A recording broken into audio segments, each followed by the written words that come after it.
I woke up bright and early this morning. Well, not that early, but kind of semi-early, like many of you. And I don't know about you, but my kind of everyday rhythm is I wake up and I get a cup of coffee. Can you imagine life without coffee, right? And I go into my home office, close the doors, sit down, and I read the scriptures. And I get in tune with God, and like hundreds of you here, that's how I start every single day, 7 days a week, 365 days a year. But right after that, I read the news. Anybody like me? Wake up, Jesus, and from there to war and genocide and all the rest, right? And that's always an interesting experience. Like, here are headlines from today's news. And I'm not like picking out the crazy ones, simply with my laptop, starting at the top of the site, working my way down in order. Here's today's news. UN alarm at Ivory Coast massacre. Pakistan shrine attack kills 41. Afghan Quran protests spreading. Fukushima workers' bodies found. Fighting resumes in Libyan cities. U.S. oil spill executives get bonus. Police open fire in Yemeni city. And fading fast, Prince William's hairline is receding as royal wedding nears. That's the news. True story. Boom, boom, boom, boom. Receding hairline? Really? After Libya and Yemen? Okay, wow. But that's the world I wake up to, like many of you, every single day. Now, I know there's lots of controversy about the press, and it's too close to the left or it's too close to the right. And in my mind, the problem is not either the right or the left. The problem is that in spite of all the talk about the freedom of the press, the reality is, yes, the press or the media or the news is free in theory from the power of the government, but is not free from the power of ratings, from money. And what sells news? Good news or bad news? Bad news, right? Now, okay, fine, nothing wrong with that. But the danger is, if you read the news every day and all you hear is war, genocide, murder, scandals, depravity, it's really easy to think the world is falling apart at the seams. And in a sense, that's true, but that's only half of the story. There is a whole other world of stories out there about what God is up to all around the world. And you don't hear those stories on the news, am I right? For the most part. You don't hear about what God is doing right now on the island of Haiti, how God is literally, ask around, hundreds of you have now been down to Haiti. We're sending like 30 people every single month. What God is doing, rebuilding an entire city, entire generation, entire ethnicity, entire worldview all around the gospel. You don't hear about Grace Village, the church we partner with down there, where there are upwards of 20,000 homeless Haitians who now live on the church property. There's a hospital there, multiple orphanages, schools, education, training centers, feeding hundreds of people every single day. And people's lives are turned upside down and right side out by the gospel after one of the worst disasters in human history. You don't hear that story. Or think about right here, close to home. I get front row seats to watch Jesus repair people's lives, to watch Jesus repair broken relationships all over the place between fathers and daughters or sons, between husbands and wives. All around you, Jesus is at work taking lives that are literally smashed into irreparable, shattered pieces and putting everyone back together again. But you don't hear those stories on the morning news. One of the things I love about what Paul says in Corinthians was back in 7, if you remember chapter 7, which was like 4 years ago, I know, I'm sorry. But Paul makes a really probing statement that for me is like stuck in the back of my mind, and I do not forget. Like every day it somehow comes into the back of my mind. He says, this world, if you remember, this world in its present form is passing away. Notice the tense there, not will pass away. Lots of people misunderstand Paul, think he's talking about the end of the world, the God blowing up the time-space universe, like God was like, wow, let's create the world. Whoops, okay, let's get rid of that, right? All sorts of misunderstandings. But remember the language, this world is passing away. the systemic brokenness, how this world functions and operates right now, the wars and violence, the injustice, all the scandals, the corrupt people in power, all of that right now as we speak is passing away and fading off the scene, and a whole new world is being born called the kingdom of God. If you are new to the Bible, that's Jesus' language, kingdom, for God's project to put the world to rights. For God's mission to take the entire creation from humans, the apex of the creation, all the way out to stars and suns and moons, the entire creation, and put everything back together again to the glory of God and the joy of humans. That's what God is up to in Jesus, by the Spirit of God, and through followers like you and me all around the world. And you are a part of that story. We, as followers of Jesus, all have a small little part to play in that massive, sweeping, panoramic story about how Jesus is saving the world. Now, that's really what Paul is getting at in chapter 9. If you remember the bulk of chapter 9 from last week. And to Paul, that story about God saving the world in Jesus operates on two levels. At one level, we all are on the exact same mission. Remember last week? Go into all the world and what? Preach the gospel to all creation. Really, all creation? Whole other sermon. Really interesting there. But we are all on that mission. Every single one of you is called to that. Go into all the world, preach the gospel. Who is that for? Are you following Jesus? Yes, you. All of us are on that mission. But underneath that, on another level, you have as a specific mission. You have a unique calling from God on your life that you are called to inside the story of Jesus saving the world. 3 chapters later in 12, we will get there in like 2015 or something, but Paul uses the analogy of how the church is like the body of Messiah, arms, legs, eyes, ears. And, most of the time when you hear that from, churches, you hear that means some of you are good at ushering and others are good at leading house churches and others are good at preaching and teaching. Okay, all of that is true, but in Paul's theology, the point of the body is the world. The body of Messiah is here to reach out to the world. Paul's point is you have a part to play. You may be an eye or an ear or an arm. We're going to get into what he means by that. But you have a job to do in God's mission to save the world. All sorts of different language, specific mission, calling, vocation. I like that word, right? Talents, gifts, your ability, the function you have, the part you play, the job you are called to do, all sorts of different language for the reality, two levels. One level, we are all called to preach the gospel. Another level, God has a specific calling on your life. Now, many of you know exactly what that is. Others of you are young and kind of fumbling your way and trying to figure out what that is. Keep on working, praying, seeking, listening, asking older men and women for help, listening to the Lord, chasing that down. You need to figure that out. The younger you are, the better. When you are able to get to, here is God's specific calling on my life. Now, all of that to say, as we're about to get in the text, I want you to think in the back of your mind about your specific mission from God. The part you play in Jesus' redemption of all things. I want you to think about that in the back of your mind as we get into the text. All right, let's get to work. We left off last week in 23. Let's pick up in 24 to the end. Paul asks a really probing and I think disturbing question. Do you not know that in a race, all the runners run, but only one gets the prize? Run in such a way as to get the prize. Everyone who competes in the games goes into strict training. They do it to get a crown that will not last. We do it to get a crown that will last forever.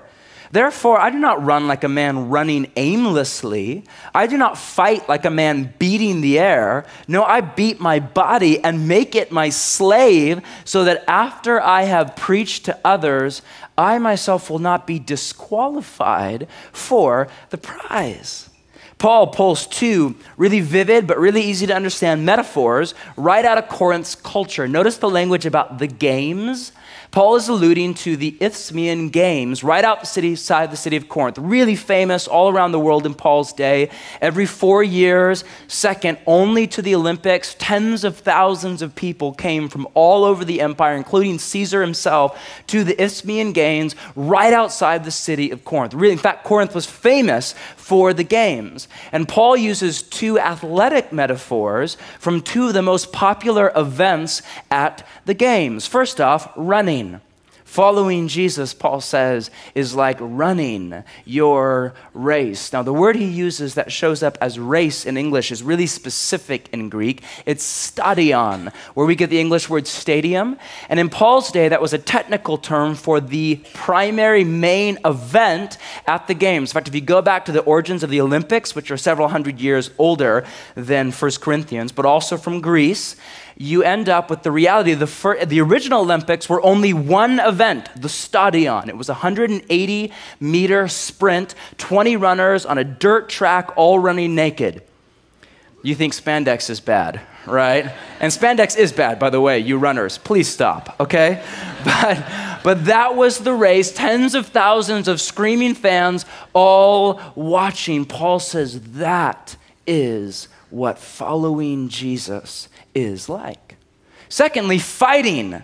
Following Jesus is like fighting, throwing elbows, black eyes, Paul says. Now, if running was like the most popular and the honorable one at the top of the games, like the one everybody reveres and looks up to, fighting was also really popular, but fighting was like down at the bottom, inglorious. It was kind of like boxing today, but with no boxing gloves, with leather around your forearms and your wrists, but your knuckles and your fingers bare. It was very dangerous, very violent, very bloody, and very borderline inhumane, but it was really popular, specifically among the poor, among the mobs and the rabble of society. Following Jesus, Paul says, is like fighting. Now, these two metaphors are not like random for Paul. He's not like, what's mission kind of like? It's kind of, no, really, these are specific, precise, deliberate metaphors from Paul to help you think about God's specific calling on your life, the part you play in the story of God. And Paul thinks about running and fighting for his entire life. We don't have time to walk all over the New Testament right now, but Paul uses these exact same metaphors all over the place. Philippians 1, Philippians 3, Galatians 5, 1 Timothy 1, 1 Timothy 4, 1 Timothy 6, 2 Timothy. All over again and again, Paul keeps coming back to following Jesus is like running and fighting. That's how Paul thinks. Now, really fast, we are coming back here to 1 Corinthians 9 to get kind of deep into the text. But first, I want you to understand where Paul is coming from and kind of bits and pieces of Paul's story and how Paul's thinking here in 9 really plays out throughout Paul's life for years to come. Turn over to Acts 20, and really fast, let's trace Paul's kind of biography, which you remember in bits and pieces from back, I think in September at the beginning of the Corinthians series. But back in Acts 20, what happens is actually years later, years after 1 Corinthians, Paul plants churches all over the empire, Corinth, Ephesus, Philippi, Thessalonica, all over Galatia. All over the place, Paul plants who knows how many churches. And all that is because of what happens. If you remember in Acts 9, God calls Paul to a very specific mission. His mission is probably different from yours. But if you remember, Paul was called to, and I quote Acts 9, preach the gospel to three people groups: Gentiles, Jews, and Gentile kings. And after years of serving Jesus, after years of running and fighting, Paul has gone to the Gentiles, Paul has gone to the Jews, churches all over the empire, but Paul has not gone to the Gentile kings. And Paul knows that, and he's getting older, his life is ebbing away, and he's not done. He has work left to do, and he feels called by God to go to Jerusalem, and from there to go to Rome, to preach the gospel to the Romans, really in the epicenter of the empire, and specifically to Caesar. Now, that is very dangerous business. One of the tragedies I'm dealing with right now is we don't understand how subversive the gospel was in Paul's day. What was really scandalous in the first century is like cliche now. Like think of the phrase, Jesus is Lord. In Paul's day, that was a political slogan from the empire. Caesar's motto was, Caesar is Lord. On Caesar's coins were the phrase, the Son of God. Caesar is the ruler of the world in Paul's day. Now, Paul is en route going to Caesar to stand in front of the empire and say, hello, Mr. Caesar, good morning, or whatever. Actually, Jesus is Lord. Actually, Jesus is the ruler of all creation. He's the King of kings. Actually, there is another king. There is another kingdom. Your empire, Caesar, is passing away now as we speak, and a whole new kingdom is coming to bear on the world. Now, you don't say things like that to Caesar, am I right? And what Paul is about to do is stick his neck on the line and really give up his life, which is why in Acts 20, all of his friends from Ephesus are trying to stop him, dissuade him. What are you thinking? You're out of your mind. You're signing up for death. Here's what Paul says, Acts 20, skip down to 22. Now, compelled by the Spirit, I am going to Jerusalem, not knowing what will happen to me there. I love that language, compelled by the Spirit. You know those times when you're trying to figure out what's God's calling on my life? What's God's will? Do I go right? Do I go left? One of the ways you always know God is at work is when you feel called, or in Paul's language, compelled by the Spirit to something that is not easy, right? Like it's confusing when you feel called to something that's really fun and nice and pleasurable, right? You're like, what's God's calling on your life? I feel called to date models. You know, like I really feel it's sacrifice for Jesus, live the gospel. Okay, that may be God's will in your life. Who am I to judge? But it's a lot easier when I feel called to go to Jerusalem, from there to Rome, preach the gospel to Caesar, and probably give up my life. Okay, maybe Jesus is in that. And that's what Paul's getting at, compelled by the Spirit. Now, notice what he says, 23. I only know that in every city along the way, the Holy Spirit warns me that prison and hardships are facing me. However, I consider my life worth nothing to me if only I may finish the race and complete the task the Lord Jesus has given me, the task of testifying to the gospel of God's grace, my specific mission, what God wants me as Paul to do. I am willing to go through prison. I am willing to go through hardships to finish the race. And if you know the story, does Paul go through prison? Yeah, years in prison along the way from Jerusalem to Rome. Does Paul go through hardships? Yeah, torture, mobs, scandals, shipwrecks, snake bites, all sorts of crazy stuff. But in between 20 and the end of Acts 28, you don't need to turn there, but go read on your own time. Acts is a really odd, weird, brilliant ending. Luke is the author, and he basically leaves you hanging at the end of Acts. From here on, it's about Paul going to Jerusalem, from there going to Rome, and Acts leaves off with Paul in Rome, right under Caesar's nose, about to stand on trial to Caesar, which is Paul for about to share the gospel with Caesar. And he's preaching the gospel, Paul, right in the heart of Rome to all hundreds, who knows how many Romans coming to hear the gospel. And while he's there, he writes a letter that today is called Philippians. Go read the end of Philippians. When Paul's firing off, greet so-and-so, you know what he says? Those from Caesar's household greet you. How is that for a story?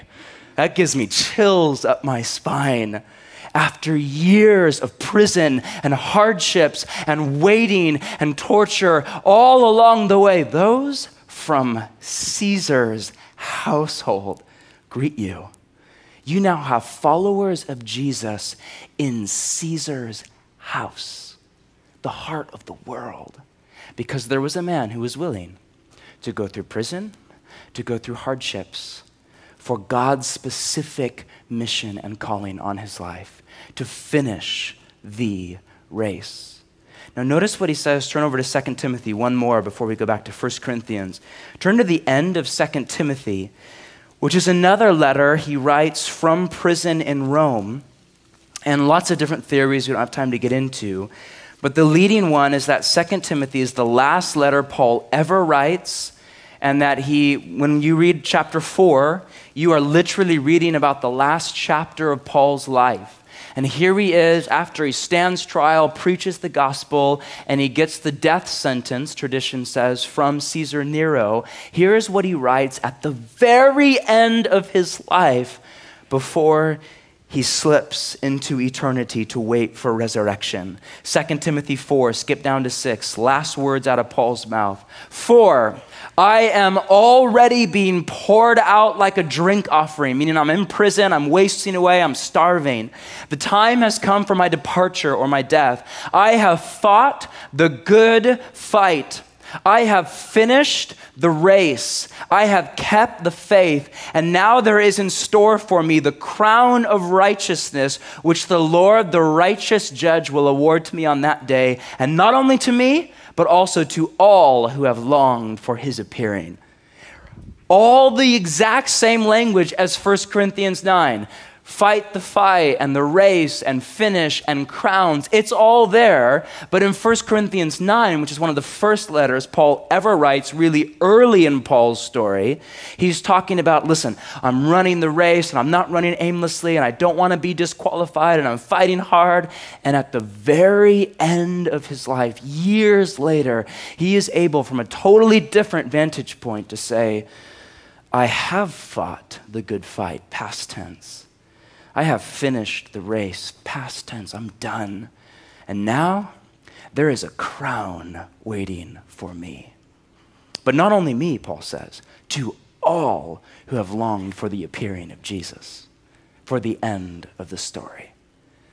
I don't know about you, but when I get to the end of my life, right before my lungs cave in, I want to be able to say, I have fought the good fight. I have finished the race, and there is a crown waiting for me. As my body disintegrates, I want my soul to burn bright. And I have a feeling I'm not alone. Am I right? Which is why what Paul says, go back to 1 Corinthians 9, what Paul says early on in life is absolutely critical. Because how Paul thinks in 1 Corinthians 9 is what gets Paul the ability to say crazy things at the end of his life, like, I have fought the good fight, finished, crown waiting for me. It's because of how Paul lives for years and for years and for years leading up to his death. Really fast again, let's read what he says in 24. He asks that really kind of provocative question, do you not know that in a race all the runners run, but only one gets the prize? Meaning lots of people are running, lots of people are fighting, but only one gets the prize. And here's his really controlling idea, the second half of 24, run in such a way as to get the prize. That's like if you had to sum up the entire text into one line, that's it. Run in such a way as to get the prize. Because there is such a way to run where you don't get the prize, where you end up last place or off track or, and I quote, disqualified for the prize. Wow, what is that? But there are other ways to run where you get the prize. That is how we run. Thoughts, if you are taking notes. Here are 5 thoughts right out of the text from Paul, from Paul's metaphors about how we run.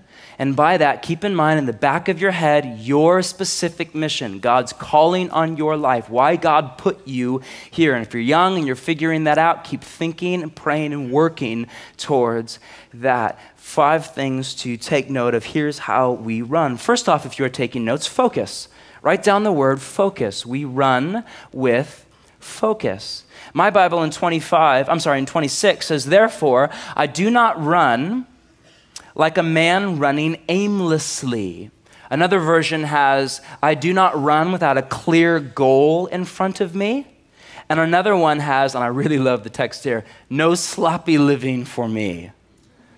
Paul's point is, listen, I have a focus. I have a focal point. I have a goal. I have a prize in my mind. I know exactly where I am going. Now, any runners here today? Like kind of semi? Yeah, well done. Anybody going to run this morning? Like myself, beautiful day. You back there, well done. Good job. Beautiful day outside in the back. Lots of you, well done.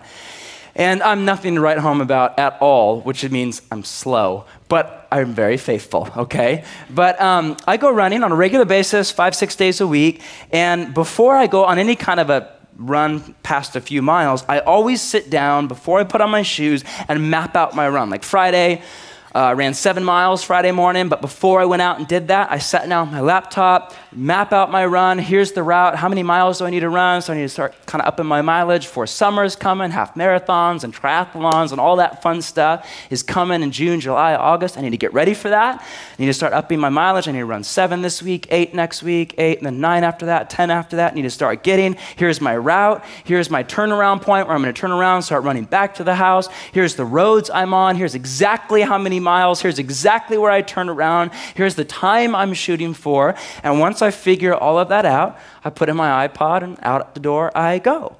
And if you're a runner, that's how you do that. That's how you run. Nobody who's even kind of sort of serious about running steps out the front door and is like, where am I going today? I don't know. What's down this street? I don't know. How long am I going? I don't know. Where am I? I don't know. Look at the birdie. Wow, right? Like, are you crazy? But that is how many people live life. Am I right? I live like that sometimes.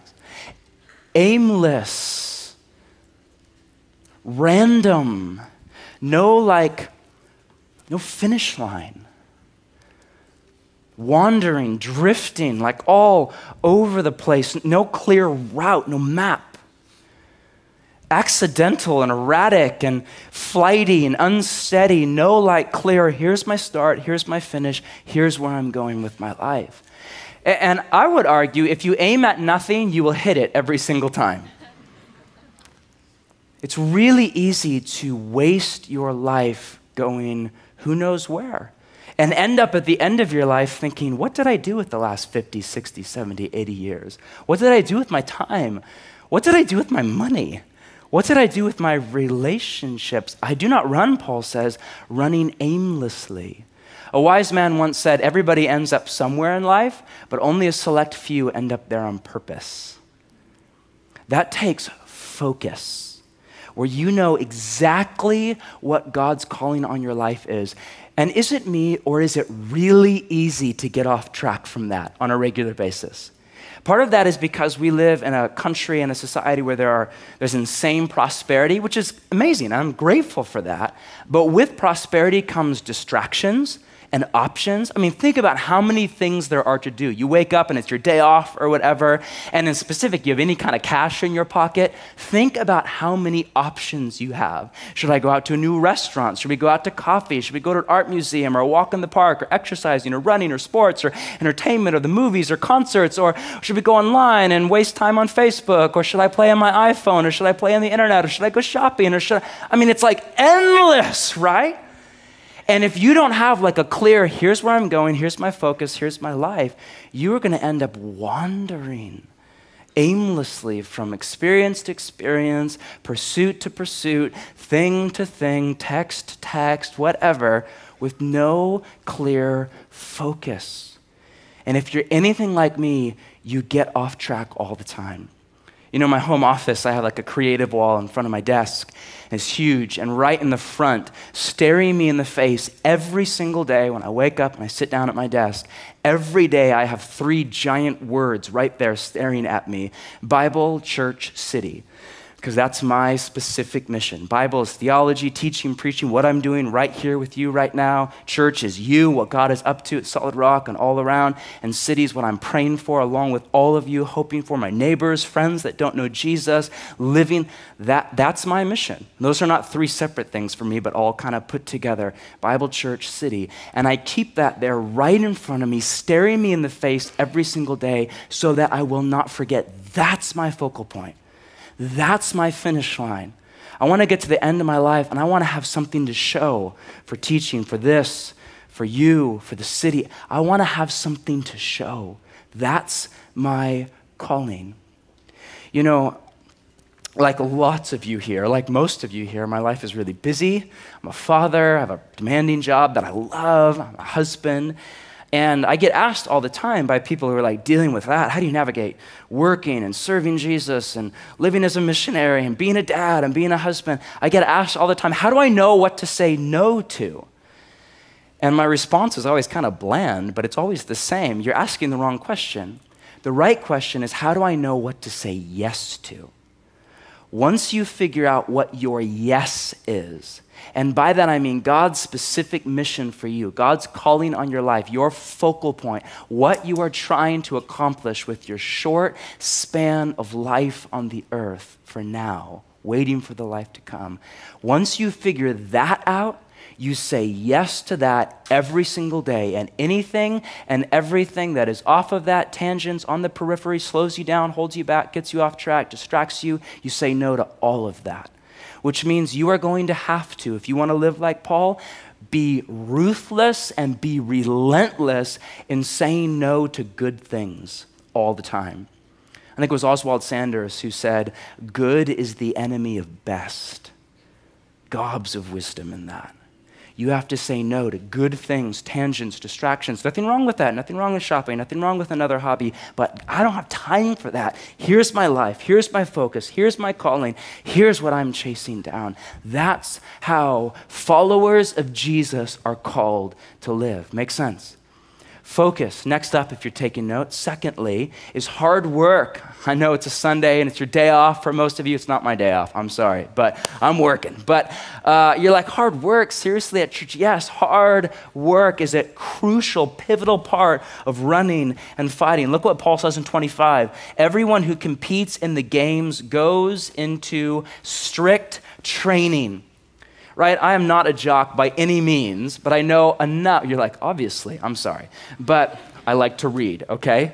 But I know enough about athletics to know guys who are incredible athletes or women are incredible hard workers because it takes time and energy and sacrifices and labor and toil and blood and sweat and tears, literally, to get into the fine specimen that is Lance Armstrong or whoever. It takes an incredible amount of work. What happens to your body, guys? What happens if you don't work out?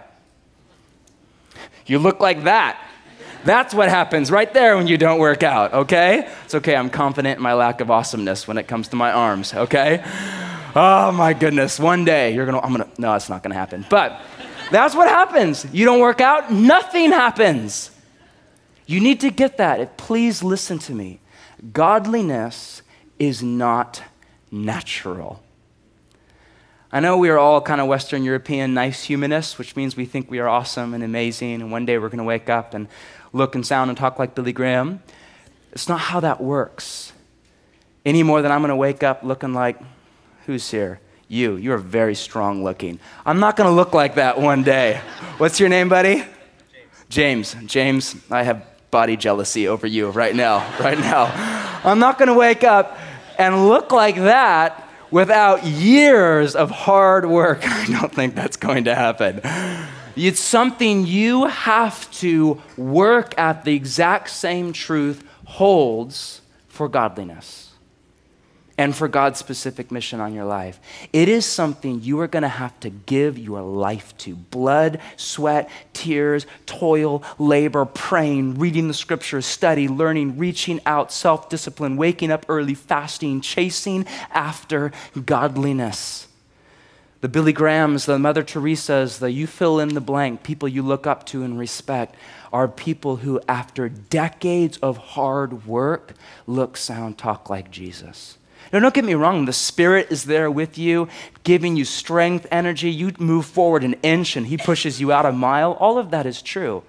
But only as you play your part and you work your tail off.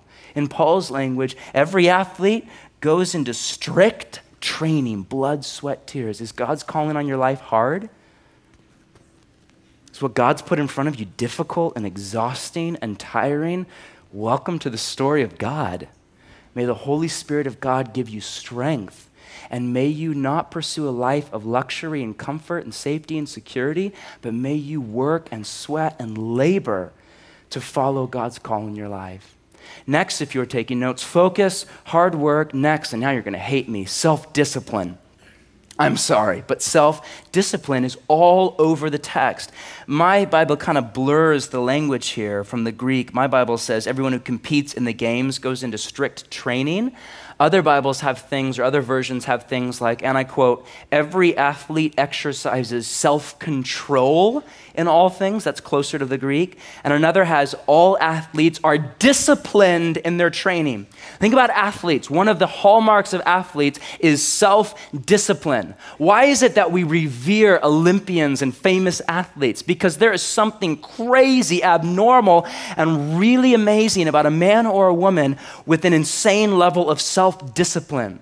Athletes who get up at like dark 30 every single morning, 7 days a week. No coffee. Can you imagine? No sugar and carbs, no like coffee and bagels and sweet muffins, right? None of that. Work out for hours at a time, work long days from dark to dark, 7 days a week, give up friends and comfort and life and pleasures and hedonism, all to win the prize at 2012 London or whatever. And something about that to anybody, if you're like watching from your couch with your popcorn, the special, you're like, whoa, he's awesome. Right? You know, like something about that is captivating. Paul says that kind of lifestyle is not only for a select few Olympians or triathletes or football. That lifestyle is for all followers of Jesus. That is how we are called to live. It is not an accident that the word discipline and the word disciple are almost exactly the same and right from the exact same etymology. Same roots, same ideas. Because disciples, followers of Jesus, are called to live with self-discipline. What does that mean? What is self-discipline? Is when you have power and a control over your natural cravings and desires and urges, and you have the ability to say no to anything that is not healthy or good for you. That's what self-discipline is. You have the ability, the power to say no to anything that's not good for you. You have control over your urges, your desires, your cravings. Really good indicators of where your self-discipline levels are at is things like sleeping. Are your schedules erratic and all over the place? Sleep in, up late? What's your sleeping patterns like? Gosh, that's convicting for me. I'm not a morning person, right? Your thought life, where your mind goes when there's empty space. Entertainment, what you watch on TV, what you turn off your TV, how much time you spend on the tube, right? The average American spends 3 hours a day watching television. That's 21 hours in a week, almost 1 day out of 7. And over the course of the average American life, that is 10 years. The average, I read that study yesterday, the average American spends 10 years of life in front of a TV. That's just like fact. That's horrible. What do you do with your life? Survivor 87. Really? Wow, okay. 24, season 39 or whatever, right? That's what you gave your life to, your time to? Where's your self-discipline? You know, another one that's really, I know, convicting and awkward, but is your diet, how you eat, how you drink. There are several, I know I'm treading on thin ice here, there are several socially acceptable sins in the church right now. The main one is greed, which for the most part is very okay in the church. But another one is gluttony. And the problem there really has nothing to do with beauty or how you look. The problem there is that for many people, food becomes an escape. For others, it's alcohol or sex or money or fame or success or your job or what, your kid. But food for many people becomes an escape. By that I mean when you're tired, when you're stressed out, it's a place you go for comfort, for rest, for joy, for life, to get your mind off things. And when that becomes your escape, you are robbing yourself of Jesus, Because all those needs you have for comfort, for safety, for freedom from anxiety, all of that is normal and human. But the solace you are searching for is found in Jesus, not in your refrigerator. In Jesus, not in the next, paycheck or the next raise. In Jesus, not in you fill in the blank. And these are really good indicators of where your self-discipline levels are.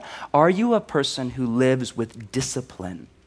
Are you a person like Paul who is able to control your desires, urges? This is good for me, that is not. This is okay in small doses, healthy, part of the good creation, but past that line, no, absolutely not. This is good at certain times, but not at other times. This is good in bits and here, but not anymore. This is no longer healthy for me, and I'm saying no to this, yes to this. And do you have that ability from the Holy Spirit? Galatians 5, one of the fruits of the Spirit is self-control. Everybody likes to talk about how the Spirit gives love, joy, and peace, right? Everybody likes love, joy, and peace. Who doesn't want to have love, joy, and peace? But nobody likes to read number 4, self-control. Oh, well, that's on the list as well. Love, joy, peace, and I have to wake up at the same time. What? Wait a minute, stop right there. All of that comes from the Spirit. That's what God is like.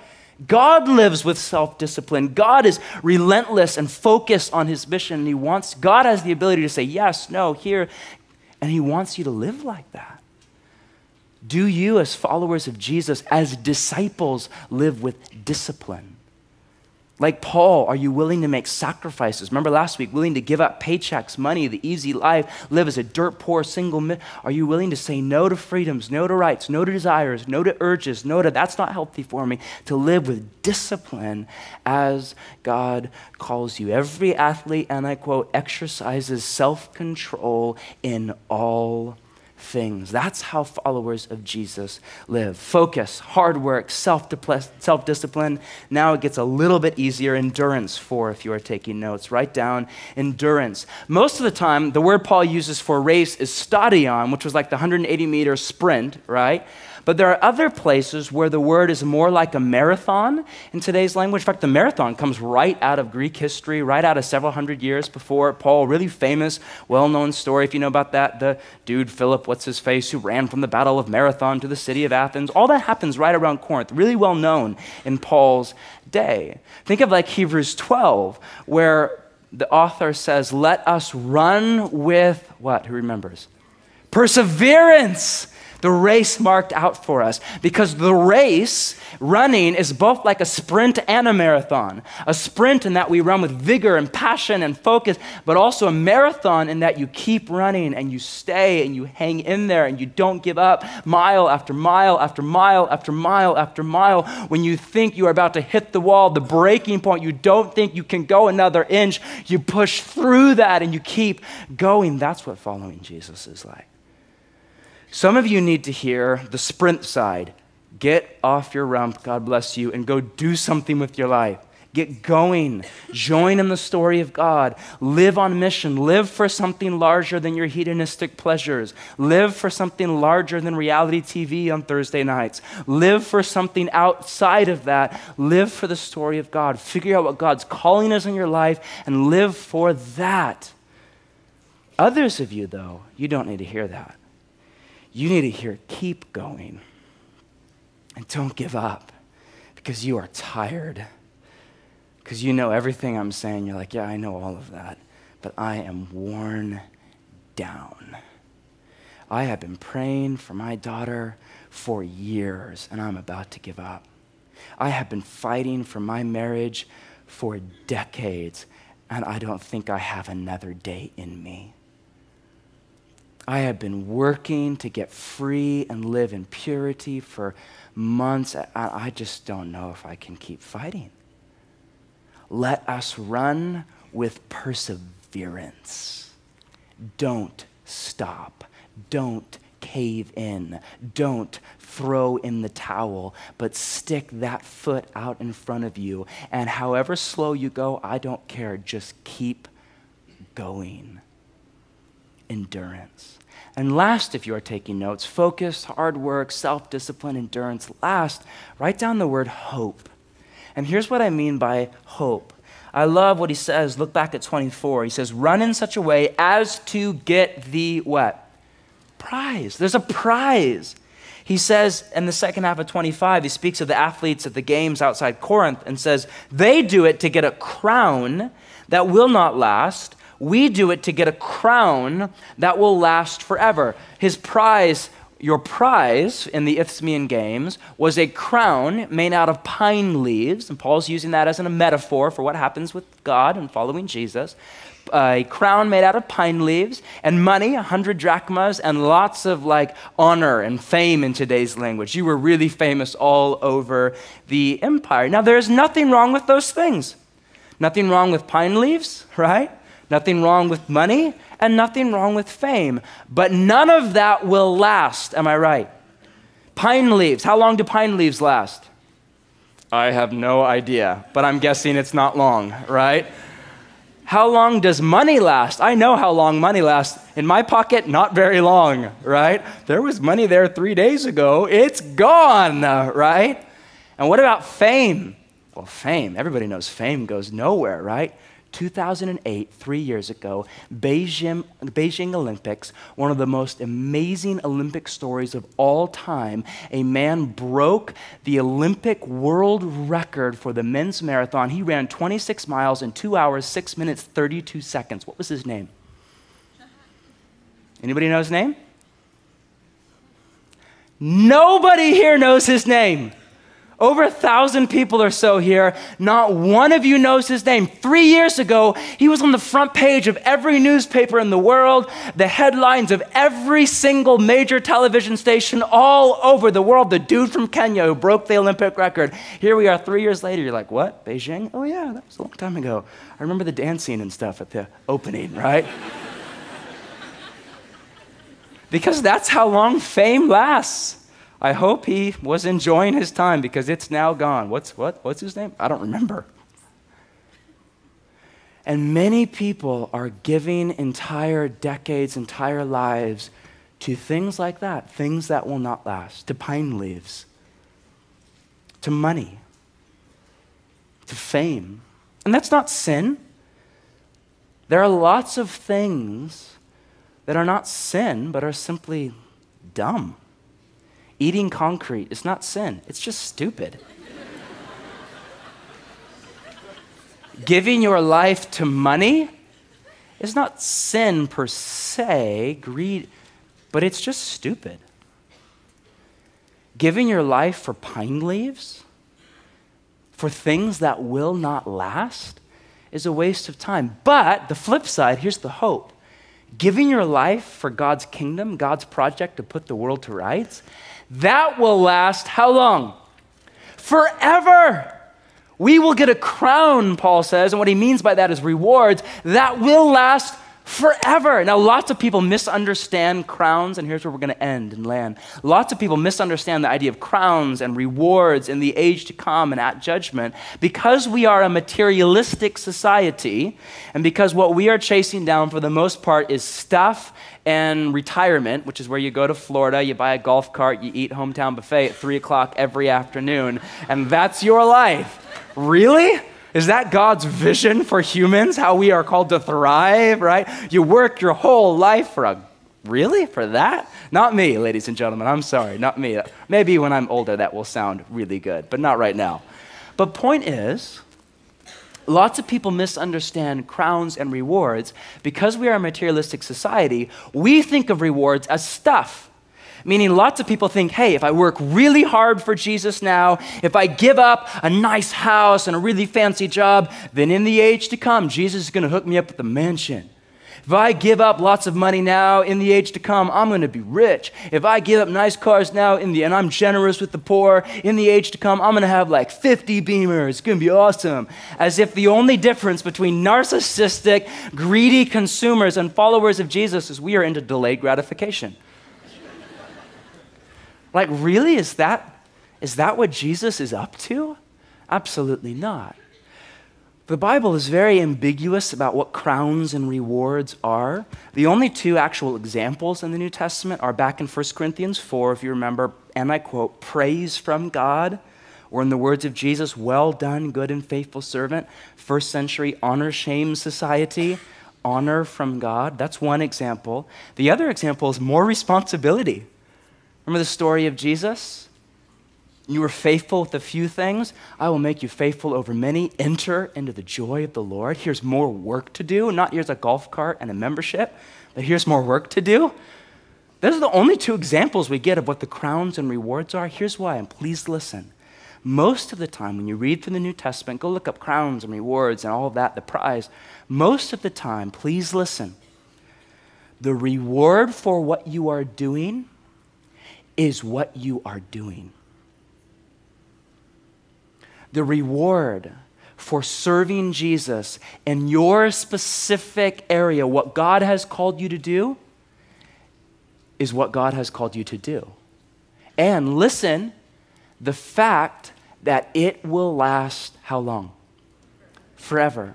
Here's an example kind of out of my life. Like part of my specific mission is what I'm doing right now. Learning the scriptures, theology, all of that, figuring out how to cram that into an hour and get that over to you and help you understand the scriptures and live the way of Jesus and walk with God. That's like the primary kind of center part of God's specific mission for my life. My reward, if I am faithful to what I'm doing right now for the next 20, 30, 40, 50 years, God willing with you guys, my reward, as far as I know, is not a mansion and a Beamer up in the sky, right? Although, in the age to come, it would be nice to have a good pair of wheels, right?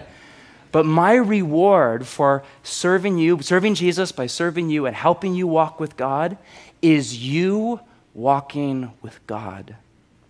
A year from now, 10 years from now, 50 years from now, 50,000 years from now. When you and I, as friends, are side by side in the age to come, exploring God's beautiful new world, and we get to have a conversation. Remember that chat you gave back in, I think it was April 4th, the 3rd. What's today? The 3rd? Self-discipline. I'm bad at that. I'm sorry. The 3rd. Remember that? You know what God did in my life? And I get to hear that conversation 10,000 years from tonight. That's my reward. I think of my wife who slaves away raising our two boys, Jude and Moses. How many of you are young moms here? Gosh, you are like incredible, right? You are like the Arnold Schwarzeneggers of reality, right? You are tough as nails. My goodness, I have so much respect. If you're young, you don't have kids yet, and you want to have kids, enjoy your days off while you have them. Because there's about 2 decades where you will not have one, ever, right? And I watch her serving and running and fighting every single day. You know what her reward for giving her life to help Jude and Moses walk with Jesus and love God? You know what her reward is? Jude and Moses walking with Jesus and loving God. 5 years from now, when they are in high school, when they are in college, when they are in their 20s, when they are in their 30s, their 40s, 50s, 60s, and 10,000 years from today, she will get to walk side by side, God willing, with her 2 little boys, loving and following Jesus. That is her reward. Because she's giving her life to something that will last forever. I have so much respect for those of you who work in culture, work with Jesus and the gospel to redeem culture, whether you work in economics or law or government and politics or art, media, film. I have so much respect for those of you who really get how large and panoramic the gospel is and are working to redeem a very broken culture like the one we are a part of. What you are doing, in spite of all the lousy theology you hear in the church about how God blows up the world someday and you go up into the sky, none of that's in the Bible, by the way. What you are doing will last forever. Read the end of your Bibles. Read Revelation 21 and 22, where the nations are streaming into the city of Jerusalem, bringing gifts, bringing artifacts from culture, art and architecture and cuisine and fashion and systems and transportation and science and technology, all of that redeemed by Jesus, lasting into the whole new world that God brings about.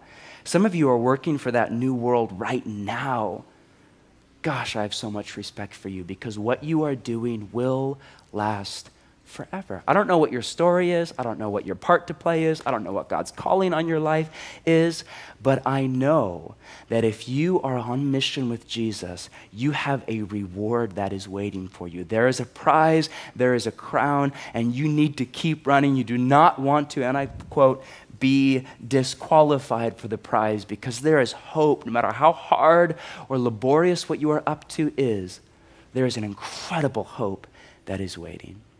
Now there's the list. There's what following Jesus is like: running and fighting, focus, hard work, self-discipline, endurance, hope. Now, that sounds kind of lame to me, to be honest, right? Focus, hard work, and that sounds like not an easy life, am I right? And the reality is, the way of Jesus is not easy, but the way of Jesus is good. The prize you are chasing after has a proper name. His name is Jesus. And that is what you were made for, built for. That is what life is about. May you never stop running and fighting to Jesus. Amen? Let's pray.